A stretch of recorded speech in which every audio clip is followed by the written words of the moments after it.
boys, this is a video I have been waiting for a while to make, and this is going to be a top 10 that I always do, but it's the top 10 cards of Madden 24. Obviously, this is including when they were peaked, how long they peaked, and if they changed the meta of the game or whatnot. There are so many good cards. There are so many good cards that got left off this list. It is nearly impossible to please everybody with this because everybody's had different moments, different experiences with cards. I tried my hardest, but let me know any guy that got snubbed from this list. Comment it down below. Let's just jump right into number 10 here. If you were looking for cheap, fast Madden coins to build that God Squad you always wanted, head over to my sponsor, EasyMut, and use code SHOE for 5% off your order. The link is in the description. So at number 10, I got my dog, Derrick Henry, and Derrick Henry is obviously one of the first, I think the first major X-Factor running back we saw in the game where it was on very, very long and very miserable to play against. He obviously was one of the fastest running backs in the game at 94 speed.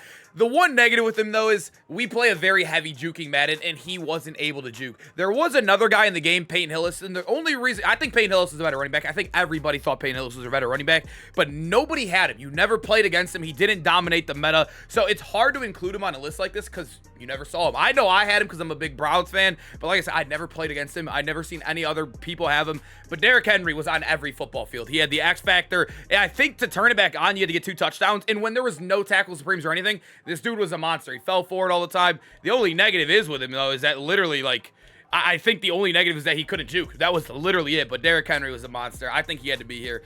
Arguably the best running back for a fat minute in this game. People were using him even like a month or two later down the line as a backup goal line running back. That's how good he was. Number 9, I gotta include Sapp, man. This guy was on everybody's team for the longest time ever. I still see him out there on some players. Maybe you see some players that are coming back or even some guys with budget squads. Warren Sapp was I don't even know. I want to say until like 98 overalls he was rocking on the squad. He was really fast. He's even faster than arguably the best D-tackle in the game, Joe Klecko right now, who's 87 speed. He's very good. He's coded amazingly in the game because he's really, really big as well, and he moves fast. And you can see all his stats are above 90. The reason why this card is so good because if you put in that lighted up token, he had unstoppable force on all game long. And as the time when he first initially came out, there was not many secure protectors, and if they were, you had to overpay for it. So Warren Sapp wrecked havoc. He also had inside stuff, I believe, for 1 AP, and then I think you were, yeah, secure tackler for 2 AP. You had a dominant D tackle, man. I'm telling you, boys, this guy, if you saw him, or even if you played the game a little bit, you know exactly how good this card was. It's crazy having a D tackle, but he was literally one of the longest tenured cards on my team and multiple other people I've seen online. Number 8, man, I will say this year, it's been a really weird year because there's not been many dominant running backs or wide receivers as in past Maddens. A lot of them were quarterbacks that were dominant in the meta for a long time. Doug Williams was on everybody's team. He was not that expensive of a card. He has the best release in the game, and at the time, there was not many cards who got that release, and he's 92 speed, and then also when you put in that token, boys, his stack was insanely cheap because there was no way to turn off this as well. There was no Aiden Hutchinson back then, so you had Howard Master on literally all game long, and for his stack it was actually really good too because you were able to use, I think, or actually no, it wasn't Howard Master people used. People discounted a gunslinger right here, and then they used Howard Master here. The stack was 6 AP. That's all I remember. Best release in the game, 6 AP stack. Doug Williams is a dog, man. I'm telling you, literally everybody had this card. He was the best quarterback for a while, and I think this kind of awoken everybody, or awoke people on who Doug Williams is, because nobody, I wouldn't say no, he didn't have name value, but now everyone definitely knows Doug if you played Madden 24. Number 7, we have one of my favorite cards of the year in Randy Moss. I will say this obviously has turned into one of the better golden tickets, which is like the one that Dom created. Insane. One of the best cards. I'm not including endgame cards as well. I don't think that's fair. That's not during the prime parts of Madden. But Randy Moss, this card was insane. He was tied for the fastest card in the game. He's obviously 6'4" and a cornerback, right, man? This card was absolutely broken. An LTD that was expensive. He did end up getting Lurk Artist, and also I think people just ended up using Deep Out Zone. Wait, no. We had this. I forgot the Unstoppable Deep Zone, which a lot of people did end up using on him. Once you got a pick, it turned on all game. But I think when I used him, all I used was the Deep Out Zone, if I'm not mistaken. I don't remember what I used on him. But all I know is he was on my team for the longest time ever. This was obviously before you had some crazy corner stacks. And at the time, he was better than everybody. I remember, like, Pacheco's safety was one of the best corners in the game. I don't know, man. Moss was an absolute must-have. Obviously bigger than every wide receiver at the time. He was fast. He was insane.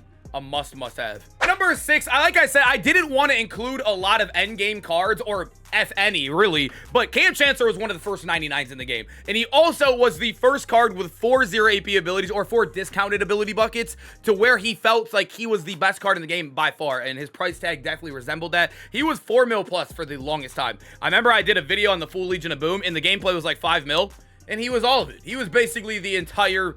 all 5 mil, basically. But this card was insane. Better than every DB in the game by far. He was the best DB for, I'd say, like a good month right there before we started getting, like, literally demigods. But 6'3", 99 speed. He's still being used out there on people's squads. He has built-in Avalanche, which was also the first one ever built into a card. And then when we came over here, 3 discounted ability buckets. You're able to either spend the 1 AP deep zone right here, or you could go with 4 0 APs, meaning you can go with mid zone, you can go with Enforcer Supreme, and then, like, tackle or pick artist. That would be a 4 0 AP, but nonetheless, it's minimum or maximum 1 AP for a stack. This card is a dog, and like I said, I don't want to include endgame cards, but he was like one of the first 99s, and he came out when Madden was still popping. Now that we head into our top 5, this is personally my favorite card of the year. I had so much fun with this card. He was also one of the longest tenured quarterbacks. You'll notice, if you paid attention to this, Madden, it almost felt like there was like just long tenured quarterback periods. Like, it felt like Andrew Luck's 89. Then it felt like almost like, I don't know what that 92 period was for a little bit there, but it was like William Perry. Then obviously I showed you Doug Williams, and then there was the guy later on this list that it felt like it got handed off to him as well. It feels like they just dominated for the longest time. And William Perry was another guy on everyone's team. He had obviously the best release in the game. He was 94 speed, and also he came with Truz on all game. Not all game, but it basically felt on all game, right? 10 downs on, and I think it turned it back on. I'm not 100% sure. I'm pretty sure it turned it back on though. But this was like the first initial thing showing us how broken this game was probably going to be later down the line. Truzon, built-in gunslinger, and then when we came to abilities, this was the only thing that sucked about him, is that his last ability was kind of garbage. You really didn't use it there. I think the stack ended up being 6 or 7 AP, but you gotta remember, this card came out on Christmas. He was on everyone's squad, man, and such a fun card, man. He dominated, I think, basically until Doug Williams came out, if I'm not mistaken here. Yeah, number 4, Rob Gronkowski. This is another guy that had a golden ticket reincarnated of him. He is amazing. So if you look at him compared to other guys that also got cards during this time, William Perry, Moss, and I think, yeah, who else would I show earlier? William Perry, Moss. That's basically it. Both of those guys were 94, 95 speed, so he had top end speed. He's 6'6", so he was one of the tallest users in the game. But the reason why I liked him over Peppers or over a guy like Carmichael is because he had a built-in ability, which was really, really nice for these LTDs that originally came out. And Rob Gronkowski, like I said, everybody was usering him. Literally everybody. Mid-zone KO right there for 2. And then obviously built-in lurk artist. That's all you needed back then. That is literally all you needed. We didn't have really much anything to counter X Factor running back, so that was the stack. It was a 2 AP stack. Everybody had Rob Gronkowski. I'm telling you guys, a guy that was a game changer. He felt a little clunky at times, but for the time being, when he originally came out, it was just so much better than everybody. It didn't even matter. At number 3, I feel like I had to have him somewhere in here. George Karlaftis, if you know, you know. He was the first ever Colossus in Madden. This ability is obviously the best D-line X-Factor we've had in Madden. It's better than Unstoppable Force. It's basically Unstoppable Force, but on crack, right? Because it works against double teams. So you could really send 3 at times, send 4 at times, and just dominate 5-man sets. He was a dog, and there was no way of turning it off. So he had it on all game long, never, ever turned off. And then on top of that, you had, like, infinite, like, 0 APs. You had El Toro right there. I think people just ran, like, Demore. I think people just literally only had him for the Colossus. But he was another guy. Him and Sapp literally was the 2/3 or 2 out of 4 people's D linemen for like months, literally months. You could still use this card right now and compete. The only negative is that he doesn't have like a tackling ability to compete with the end game running backs, but dog, I mean, George Karlaftis absolutely changed the game. That ability has now became a staple in the game, and he was the first original one to get it. I think you guys know where I'm going with number 2 here. Bo Jackson, quarterback.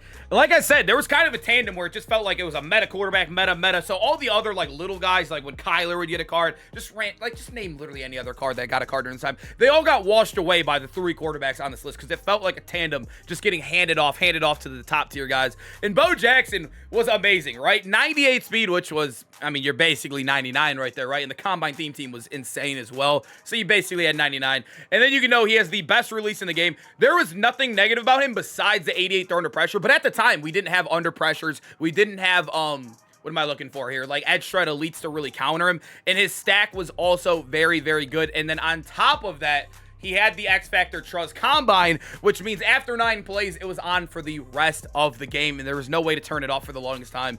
He literally was like William Perry, but just much, much better. I think this card is insane. I think Bo Jackson was a guy that most people had on, I mean, I don't want to even say most, everybody, literally everybody had in squad because he was so dirt cheap as well, man. The Bo Jackson theme team, what time, what a time, man. I hate to do it, man, but I really do think this is the best card of Madden 24. He obviously was the longest tenured running back on everybody's team. We didn't have any tackling abilities, and he was basically what I explained earlier with Derrick Henry, where there was no tackling abilities, but we also got one of the best guys because he was actually able to juke, and he also had the X Factor on all game long because he had the same exact thing where after 9 plays, it was on all game. And they also, not only that, like, if you would have gave him this at the time, he would have been by far the best, right? But they also super juiced him and gave him evasive for 0 and also, I think it was, wasn't it Energizer for 0 too? Or no, that was Dickerson. But evasive for 0 and also just getting, like, I think that's all people ever spent AP on because nobody ever, we didn't really need tank back then. But still, I mean, literally this card was ridiculous. Everybody had him. We've all played against him. We hated the Bo Jackson meta. I remember I complained about it. I hated it. It was so boring. I was begging for a new running back, but yeah, this dude dominated us all for so long, dude. Boys, hope you guys enjoyed the video. Make sure to comment down below which card got snubbed. I think my biggest snub has to be Dave Robinson, his 89, I think it was, because he was the first lurk artist ever in Madden history, or maybe like an Andrew Whitworth, or I don't know. There's a lot of really good cards that were dominant in this game and changed the meta, but let me know who I forgot, man, and hope to see you guys in the next video. Peace out, boys.